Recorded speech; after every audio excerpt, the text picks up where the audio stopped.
namaste, welcome, and aloha.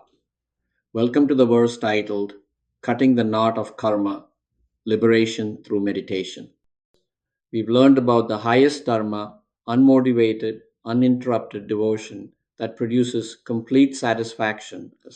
Now, this verse reveals the liberating result freedom from bondage, the cutting of the karmic knot, titled Cutting the Knot of Karma. This verse describes how meditation on the Supreme liberates us from the binding patterns that keep us trapped. This is about freedom, real freedom. Let us explore this liberating teaching.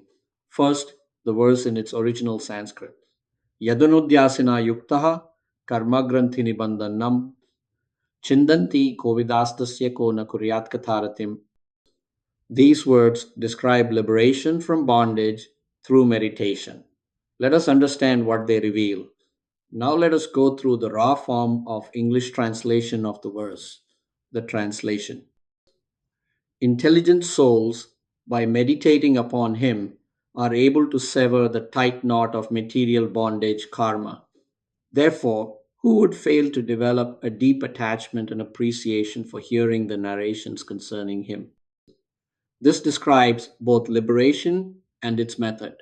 Let us explore what this means. Now, let us look at some core teaching of this verse.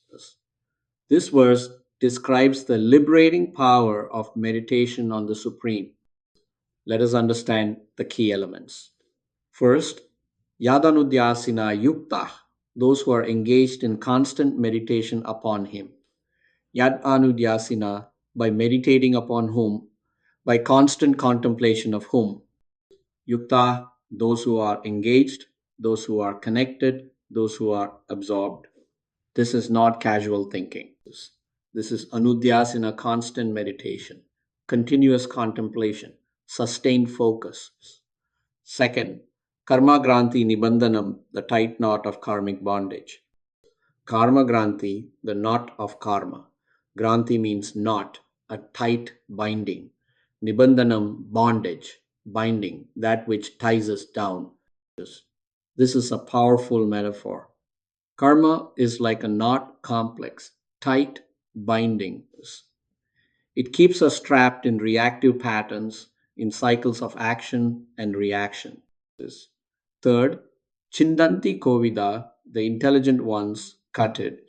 Chindanti, they cut, they sever, they break through. Kovidaf, the intelligent ones, the expert ones, those who know this. This is the key. Through meditation on the Supreme, intelligent souls cut the knot of karma. They become free. Fourth, Tasya Kona Kuryat Kataratim, who would not develop attachment to hearing about Him. Katharatim, attachment to, taste for, appreciation of the narrations. Kona Kuryat, who would not develop. This is a rhetorical question. The answer is obvious. If meditation on the Supreme cuts the knot of karma, if it liberates you from bondage, who wouldn't want to hear about this? This verse teaches those who are expert cut the knot of karmic bondage through constant meditation on the Lord. Who would not develop taste for such topics?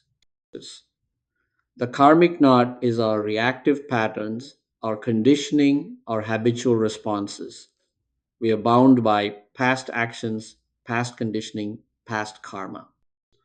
But through meditation, through sustained focus on the Supreme, this knot can be cut. We can become free. Now let us look at some modern scientific parallels. This ancient teaching about cutting karmic knots corresponds to modern understanding of how the mind can be transformed.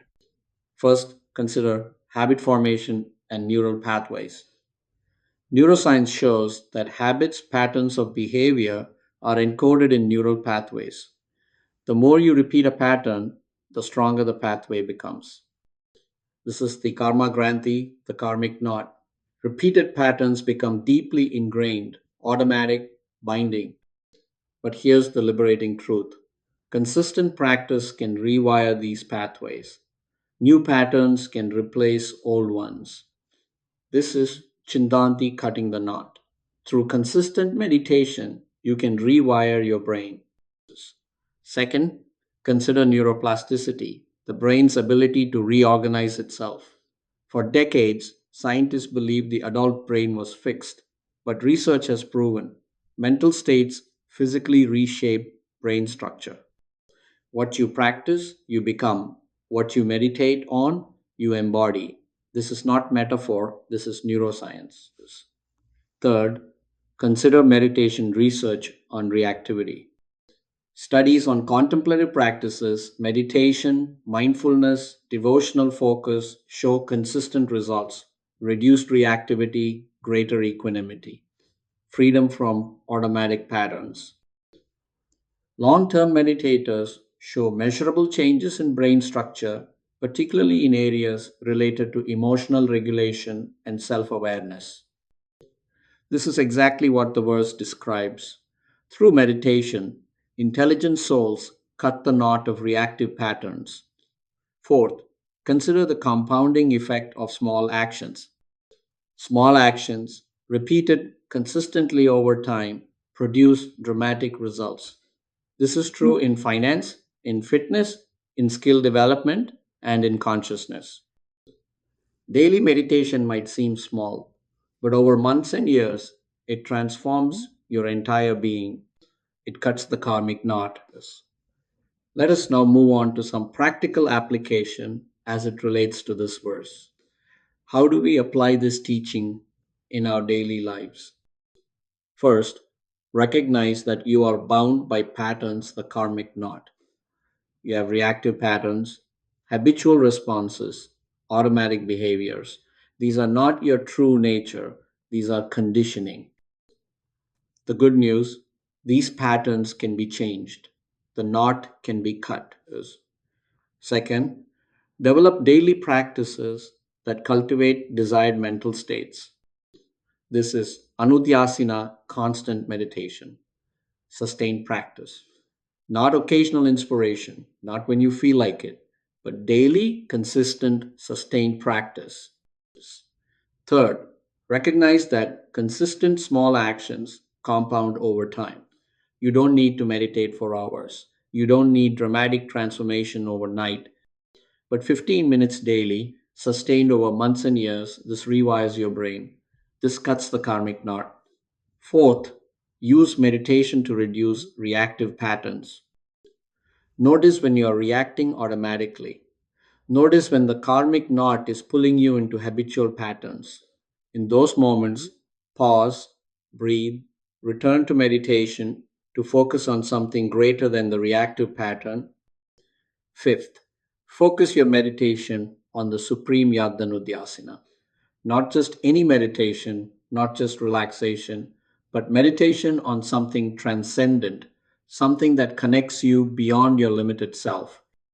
This is what cuts the knot. This is what liberates. Sixth, develop taste for the narrations, katharatim. Hearing about the Supreme, reading sacred texts, engaging with transcendent narratives, this supports your meditation practice. The more you hear, the more you want to hear. The more you meditate, the more you want to meditate. This is katarati, developing taste, developing attachment. Seventh, be patient with yourself. The karmic knot was tied over lifetimes. It won't be cut overnight. But with consistent practice anudyasana, it will be cut. Freedom is possible.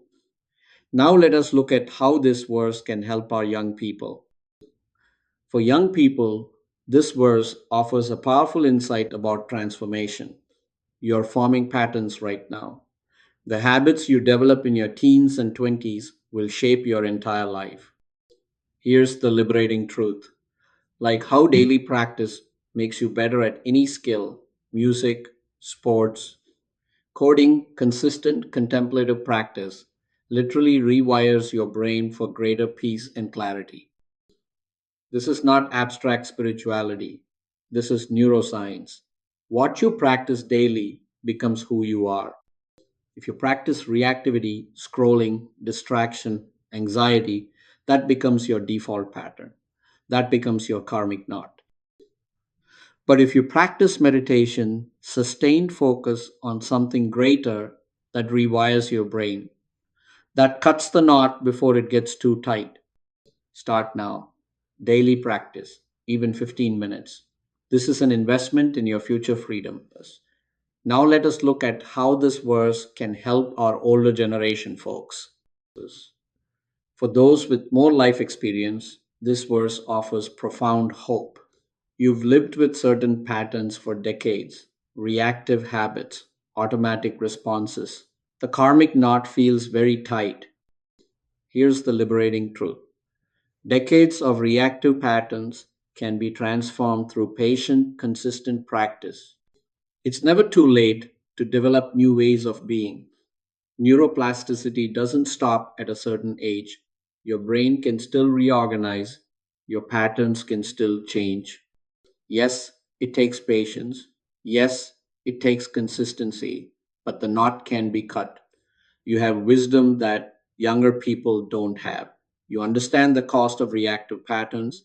You've seen where they lead.